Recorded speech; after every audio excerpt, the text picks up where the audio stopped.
The Yellow Wallpaper by Charlotte Perkins Gilman. It is very seldom that mere ordinary people like John and myself secure ancestral halls for the summer.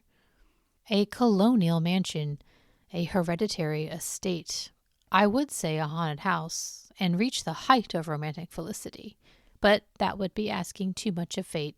Still, I will proudly declare that there is something queer about it. Else, why should it be let so cheaply, and why have stood so long untenanted? John laughs at me, of course, but one expects that in marriage. John is practical in the extreme. He has no patience with faith, an intense horror of superstition, and he scoffs openly at any talk of things not to be felt and seen and put down in figures. John is a physician, and perhaps, I would not say it to a living soul, of course, but this is dead paper and a great relief to my mind. Perhaps that is one reason I do not get well faster. You see, he does not believe I am sick. And what can one do if a physician of high standing and one's own husband assures friends and relatives that there is really nothing the matter with one but temporary nervous depression, a slight hysterical tendency? What is one to do? My brother is also a physician and also of high standing, and he says the same thing. So I take phosphates, or phosphites, whichever it is, and tonics, and journeys, and air, and exercise, and I am absolutely forbidden to work until I am well again. Personally, I disagree with their ideas. Personally, I believe that congenial work with excitement and change would do me good. But what is one to do? I did write for a while in spite of them, but it does exhaust me a good deal, having to be so sly about it, or else meet with heavy opposition. I sometimes fancy that in my condition, if I had less opposition and more society and stimulus, but John says the very worst thing I can do is to think about my condition, and I confess it always makes me feel bad.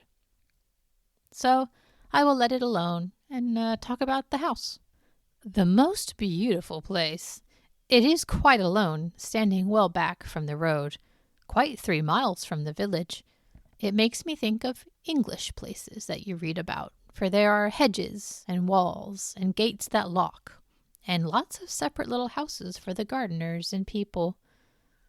There is a delicious garden. I never saw such a garden, large and shady, full of box-bordered paths, and lined with the long grape-covered arbors, with seats under them. There were greenhouses too, but they are all broken now. There was some legal trouble, I believe, something about the heirs and co-heirs. Anyhow, the place has been empty for years. That spoils my ghostliness, I am afraid, but I don't care. There is something strange about the house. I can feel it. I even said so to John one moonlit evening, but he said what I felt was a draught, and shut the window. I get unreasonably angry with John sometimes. I'm sure I never used to be so sensitive. I think it is due to this nervous condition. But John says if I feel so, I shall neglect proper self-control. So I take pains to control myself, before him at least, and that makes me very tired. I don't like our room a bit. I wanted one downstairs that opened on the piazza and had roses all over the window, and such pretty old-fashioned chintz hangings, but John would not hear of it. He said there was only one window and not room for 2 beds, and no near room for him if he took another. He is very careful and loving, and hardly lets me stir without special direction. I have a scheduled prescription for each hour in the day. He takes all care from me, and so I feel basely ungrateful not to value it more. He said we came here solely on my account, and that I was to have perfect rest and all the air I could get. "Your exercise depends on your strength, my dear," said he, "and your food somewhat on your appetite, but air you can absorb all the time." So we took the nursery at the top of the house. It is a big, airy room, the whole floor nearly, with windows that look all ways, and air and sunshine galore. It was nursery first, and then playground and gymnasium, I should judge, for the windows are barred for little children, and there are rings and things in the walls.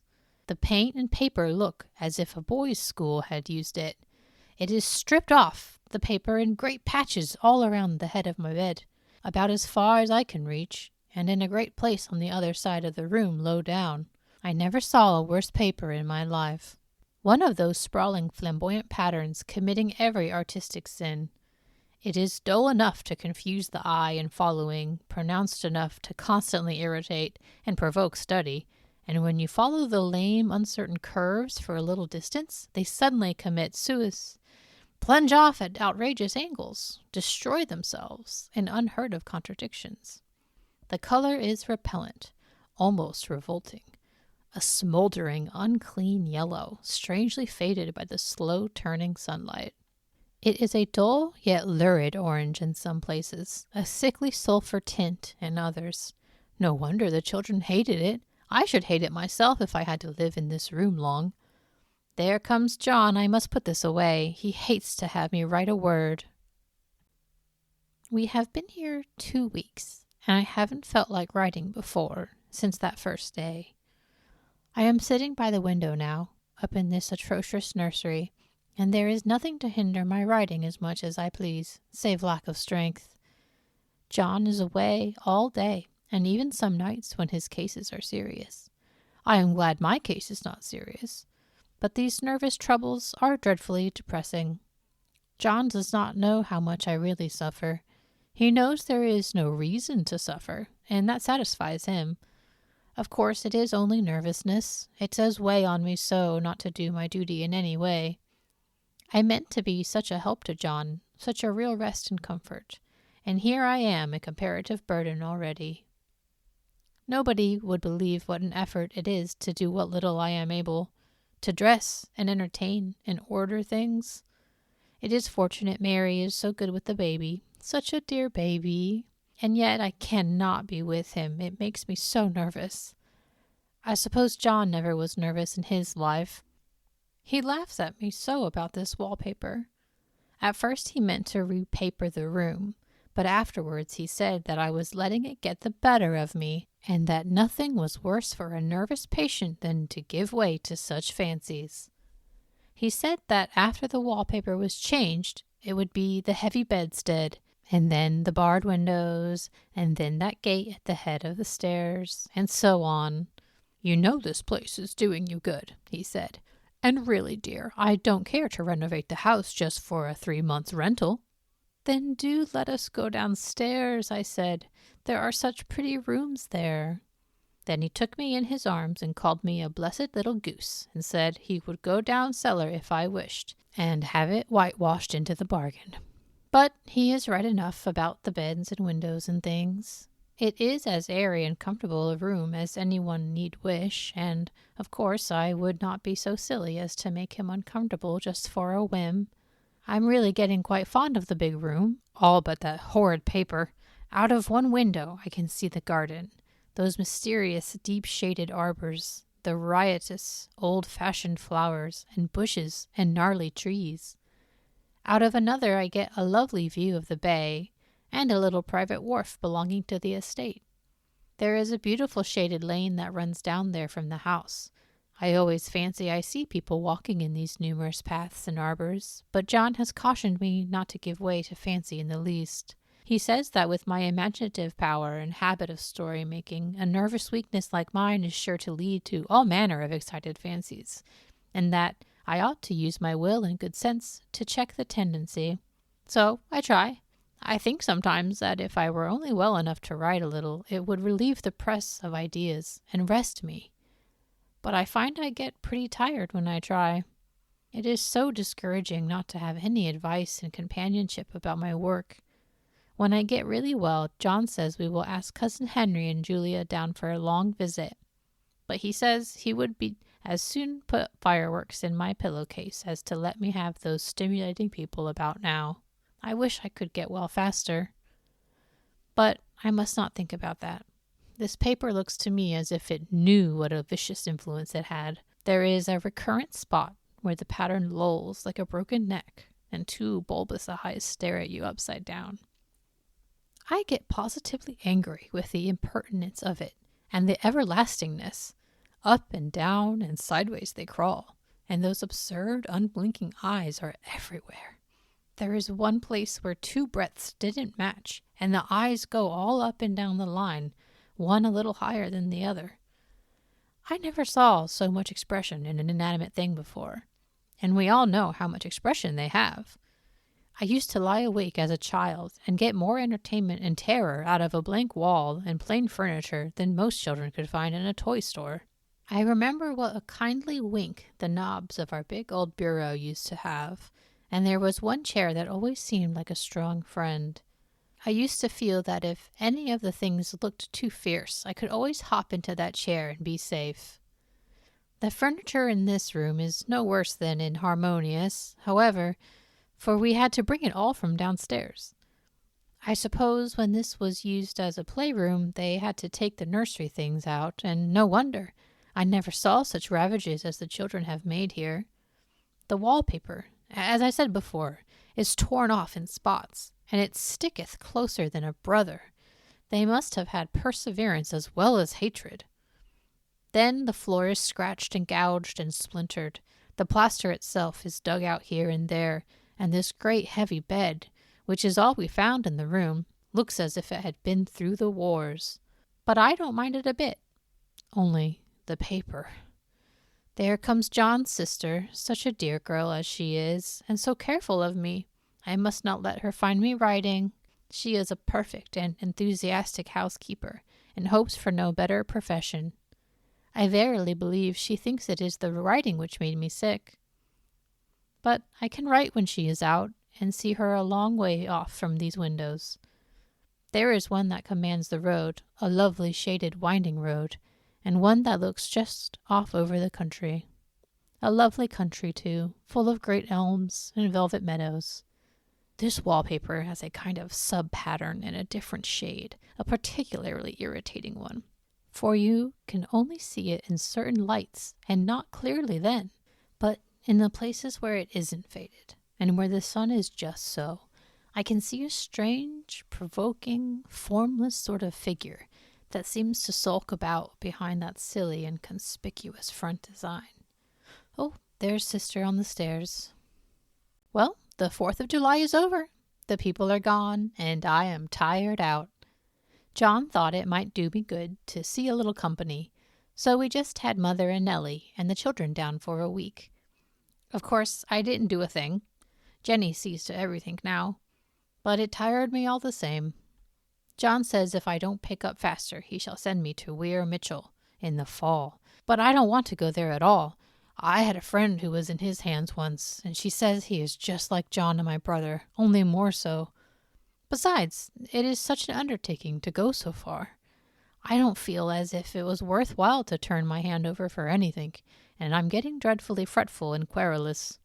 I cry at nothing, and cry most of the time. Of course, I don't when John is here, or anybody else, but when I am alone. And I am alone a good deal just now.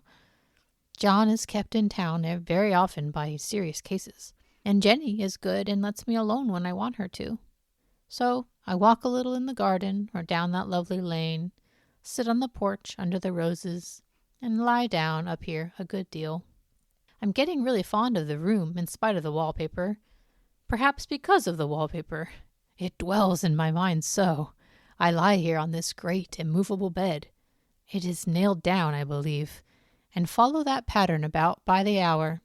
It is as good as gymnastics, I assure you.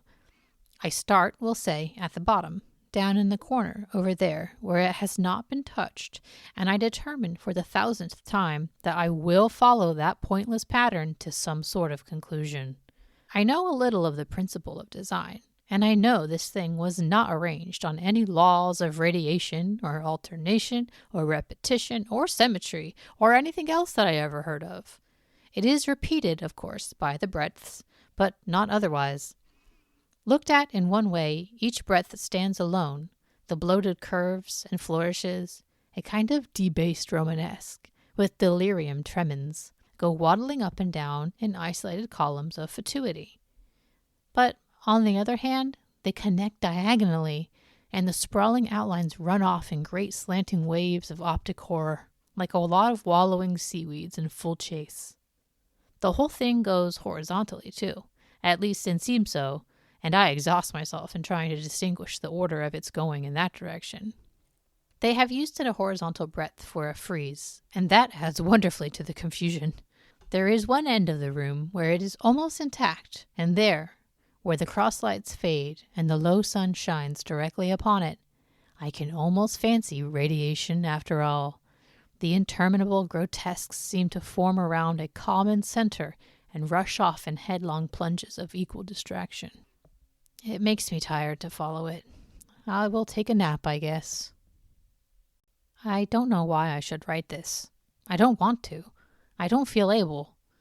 And I know John would think it absurd, but I must say what I feel and think in some way. It is such a relief. But the effort is getting to be greater than the relief. Half the time now I am awfully lazy and I lie down ever so much. John says I mustn't lose my strength and has me take cod liver oil and lots of tonics and things, to say nothing of ale and wine and rare meat. Dear John, he loves me very dearly and hates to have me sick. I tried to have a real earnest, reasonable talk with him the other day and tell him how I wish he would let me go and make a visit to Cousin Henry and Julia. But he said I wasn't able to go, nor able to stand it after I got there. And I did not make out a very good case for myself, for I was crying before I had finished. It is getting to be a great effort for me to think straight. Just this nervous weakness, I suppose. And dear John gathered me up in his arms and just carried me upstairs and laid me on the bed and sat by me and read to me till it tired my head. He said I was his darling and his comfort and all he had, and that I must take care of myself for his sake and keep well. He says no one but myself can help me out of it, that I must use my will and self-control and not let any silly fancies run away with me. There's one comfort. The baby is well and happy, and does not have to occupy this nursery with the horrid wallpaper. If we had not used it, that blessed child would have. What a fortunate escape. Why, I wouldn't have a child of mine, an impressionable little thing, and live in such a room for the world. I never thought of it before, but it is lucky that John kept me here after all. I can stand it so much easier than a baby, you see. Of course, I never mention it to them any more. I am too wise. But I keep watch of it, all the same. There are things in that paper that nobody knows but me, or ever will. Behind that outside pattern, the dim shapes get clearer every day. It is always the same shape, only very numerous. And it is like a woman stooping down and creeping about behind that pattern. I don't like it a bit. I wonder, I begin to think, I wish John would take me away from here. It is so hard to talk with John about my case, because he is so wise, and because he loves me so. But I tried it last night. It was moonlight. The moon shines in, all around, just as the sun does. I hate to see it sometimes. It creeps so slowly, and always comes in by one window or another. John was asleep, and I hated to waken him, so I kept still and watched the moonlight on that undulating wallpaper till I felt creepy. The faint figure behind seemed to shake the pattern, just as if she wanted to get out. I got up softly and went to feel and see if the paper did move, and when I came back, John was awake. "What is it, little girl?" he said. "Don't go walking about like that. You'll get cold." I thought it was a good time to talk, so I told him that I really was not gaining here, and that I wished he would take me away. "Why, darling," he said, "our lease will be up in 3 weeks, and I can't see how to leave before. The repairs are not done at home, and I cannot possibly leave town just now. Of course, if you were in any danger, I could and would, but you really are better, dear, whether you can see it or not. I am a doctor, dear, and I know. You are gaining flesh and color, your appetite is better. I feel really much easier about you." "I don't weigh a bit more," said I, "nor as much, and my appetite may be better in the evening when you are here, but it is worse in the morning when you are away." "Bless her little heart," said he with a big hug. "She shall be as sick as she pleases." But now let's improve the shining hours by going to sleep and talk about it in the morning." "And you won't go away?" I asked gloomily. "Why, how can I, dear? It is only 3 weeks more, and then we will take a nice little trip of a few days while Jenny is getting the house ready. Really, dear, you are better." "Better in body, perhaps," I began, and stopped short, for he sat up straight and looked at me with such a stern, reproachful look that I could not say another word. "My darling," said he, "I beg of you, for my sake, and for our child's sake, as well as for your own, that you will never for one instant let that idea enter your mind. There is nothing so dangerous, so fascinating to a temperament like yours. It is a false and foolish fancy. Can you not trust me as a physician when I tell you so?" So, of course, I said no more on that score, and we went to sleep before long. He thought I was asleep first, but I wasn't. I lay there for hours trying to decide whether that front pattern and the back pattern really did move together or separately. On a pattern like this, by daylight, there is a lack of sequence, a defiance of law, that is a constant irritant to a normal mind. The color is hideous enough, and unreliable enough, and infuriating enough, but the pattern is torturing. You think you have mastered it, but just as you get well under way in following, it turns a back somersault, and there you are. It slaps you in the face, knocks you down, and tramples upon you. It is like a bad dream. The outside pattern is a florid arabesque, reminding one of a fungus. If you can imagine a toadstool in joints, an interminable string of toadstools, budding and sprouting in endless convolutions, why, that is something like it. That is, sometimes. There is one marked peculiarity about this paper, a thing nobody seems to notice but myself, and that is that it changes as the light changes. When the sun shoots in through the east window, I always watch for that first long, straight ray. It changes so quickly that I never can quite believe it. That is why I watch it always. By moonlight, the moon shines, and all night when there is a moon, I wouldn't know it was the same paper. At night, in any kind of light, in twilight, candlelight, lamplight, and worst of all by moonlight, it becomes bars. The outside pattern, I mean, and the woman behind it as plain as can be. I didn't realize for a long time what the thing was that showed behind, that dim sub-pattern, but now I am quite sure it is a woman. By daylight she is subdued, quiet. I fancy it is the pattern that keeps her so still. It is so puzzling. It keeps me quiet by the hour. I lie down ever so much now. John says it is good for me, and to sleep all I can. Indeed, he started the habit of making me lie down for an hour after each meal. It is a very bad habit, I am convinced, for you see, I don't fall asleep. And that cultivates deceit, for I don't tell them I'm awake. Oh, no. The fact is, I'm getting a little afraid of John. He seems very queer sometimes, and even Jenny has an inexplicable look. It strikes me occasionally, just as a scientific hypothesis, that perhaps it is the paper. I have watched John when he did not know I was looking, and come into the room suddenly on the most innocent excuses. And I've caught him several times looking at the paper. And Jenny, too. I caught Jenny with her hand on it once. She didn't know I was in the room, and when I asked her in a very quiet voice, with the most restrained manner possible, what she was doing with the paper, she turned around as if she had been caught stealing, and looked quite angry, and asked me why should I frighten her so. Then she said that the paper stained everything it touched, that she had found yellow smooches on all my clothes and John's, and she wished we would be more careful. Did not that sound innocent? But I know she was studying that pattern, and I am determined that nobody shall find it out but myself. Life is very much more exciting now than it used to be. You see, I have something more to expect, to look forward to watch.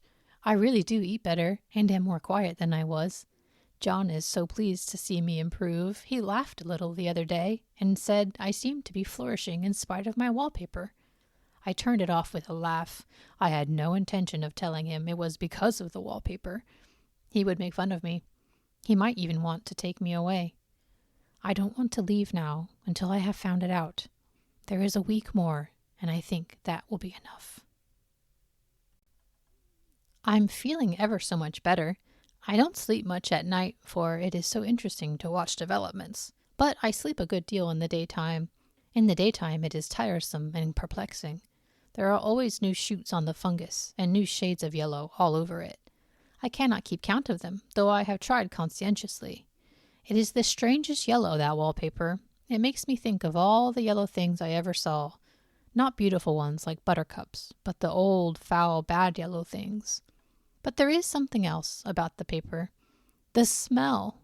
I noticed it the moment we came into the room, but with so much air and sun, it was not bad. Now we have had a week of fog and rain, and whether the windows are open or not, the smell is here. It creeps all over the house. I find it hovering in the dining room, skulking in the parlor, hiding in the hall, lying in wait for me on the stairs. It gets into my hair. Even when I go to ride, if I turn my head suddenly and surprise it, there is that smell. Such a peculiar odor, too. I have spent hours in trying to analyze it, to find what it smelled like. It is not bad, at first, and very gentle, but quite the subtlest, most enduring odor I ever met. In this damp weather, it is awful. I wake up in the night and find it hanging over me. It used to disturb me at first. I thought seriously of burning the house to reach the smell, but now I am used to it. The only thing I can think of that it is like is the color of the paper, a yellow smell. There is a very funny mark on this wall, low down near the mopboard, a streak that runs around the room. It goes behind every piece of furniture except the bed, a long, straight, even smooch, as if it had been rubbed over and over. I wonder how it was done, and who did it, and what they did it for. Round and round and round, round and round and round, it makes me dizzy. I really have discovered something at last. Through watching so much at night, when it changes so, I have finally found out. The front pattern does move, and no wonder. The woman behind shakes it. Sometimes I think there are a great many women behind, and sometimes only one. And she crawls around fast, and her crawling shakes it all over.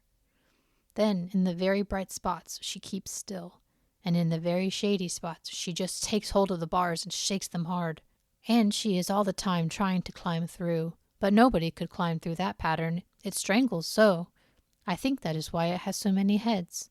They get through, and then the pattern strangles them off and turns them upside down and makes their eyes white. If those heads were covered or taken off, it would not be half so bad.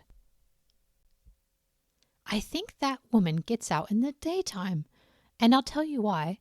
Privately, I've seen her. I can see her out of every one of my windows. It is the same woman, I know, for she is always creeping, and most women do not creep by daylight. I see her on that long shaded lane, creeping up and down. I see her in those dark grape arbors, creeping all around the garden. I see her on that long road under the trees, creeping along, and when a carriage comes, she hides under the blackberry vines. I don't blame her a bit. It must be very humiliating to be caught creeping by daylight. I always lock the door when I creep by daylight. I can't do it at night, for I know John would suspect something at once. And John is so queer now that I don't want to irritate him. I wish he would take another room. Besides, I don't want anybody to get that woman out at night but myself. I often wonder if I could see her out of all the windows at once. But, turn as fast as I can only see out of one at one time. And though I always see her, she may be able to creep faster than I can turn. I have watched her sometimes away off in the open country, creeping as fast as a cloud shadow in a high wind. If only that top pattern could be gotten off from the under one. I mean to try it, little by little. I have found out another funny thing, but I shan't tell it this time. It does not do to trust people too much. There are only 2 more days to get this paper off, and I believe John is beginning to notice. I don't like the look in his eyes. And I heard him ask Jenny a lot of professional questions about me. She had a very good report to give. She said I slept a good deal in the daytime. John knows I don't sleep very well at night, for all I'm so quiet. He asked me all sorts of questions, too, and pretended to be very loving and kind, as if I couldn't see through him. Still, I don't wonder he acts so, sleeping under this paper for 3 months. It only interests me, but I feel sure John and Jenny are secretly affected by it. Hurrah! This is the last day, but it is enough. John is to stay in town overnight and won't be out until this evening. Jenny wanted to sleep with me, the sly thing, but I told her I should undoubtedly rest better for a night all alone. That was clever, for really I wasn't alone a bit. As soon as it was moonlight, that poor thing began to crawl and shake the pattern. I got up and ran to help her. I pulled and she shook. I shook and she pulled, and before morning we had peeled off yards of that paper, a strip about as high as my head and half around the room.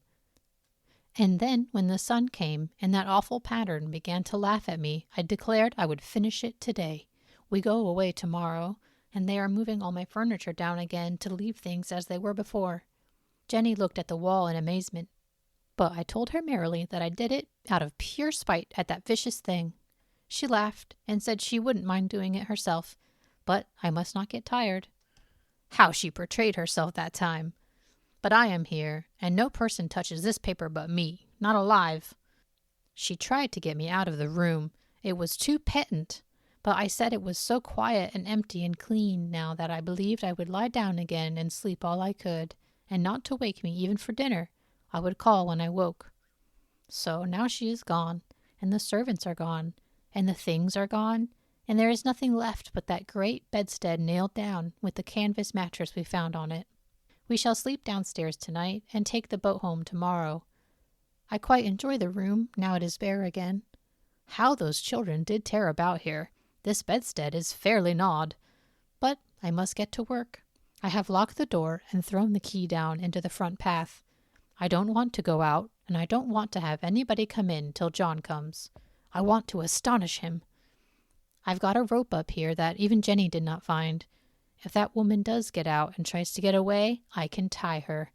But I forgot I could not reach far without anything to stand on. This bed will not move. I tried to lift and push it until I was lame. And then I got so angry I bit off a little piece at one corner, but it hurt my teeth. Then I peeled off all the paper I could reach, standing on the floor. It sticks horribly, and the pattern just enjoys it.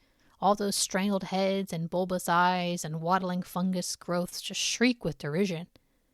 I am getting angry enough to do something desperate. To jump out of the window would be admirable exercise, but the bars are too strong even to try. Besides, I wouldn't do it. Of course not. I know well enough that a step like that is improper and might be misconstrued.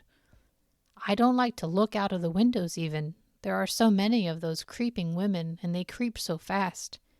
I wonder if they all come out of that wallpaper as I did. But I am securely fastened now by my well-hidden rope. You don't get me out in the road there. I suppose I shall have to get back behind the pattern when it comes night, and that is hard. It is so pleasant to be out in this great room and creep around as I please. I don't want to go outside. I won't, even if Jenny asks me to. For outside you have to creep on the ground, and everything is green instead of yellow. But here I can creep smoothly on the floor, and my shoulder just fits in that long smooch around the wall, so I cannot lose my way. Why, there's John at the door. It's no use, young man, you can't open it. How he does call and pound. Now he's crying for an axe. It would be a shame to break down that beautiful door. John, dear, said I in the gentlest voice, the key is down by the front steps, under a plantain leaf. That silenced him for a few moments. Then he said, very quietly indeed, Open the door, my darling. I can't, said I. The key is down by the front door under a plantain leaf. And then I said it again, several times, very gently and slowly, and said it so often that he had to go and see. And he got it, of course, and came in. He stopped short by the door. What is the matter? He cried. For God's sake, what are you doing? I kept on creeping just the same, but I looked at him over my shoulder. I've got out at last, said I, in spite of you and Jane, and I've pulled off most of the paper, so you can't put me back. Now, why should that man have fainted? But he did, and right across my path by the wall, so that I had to creep over him every time.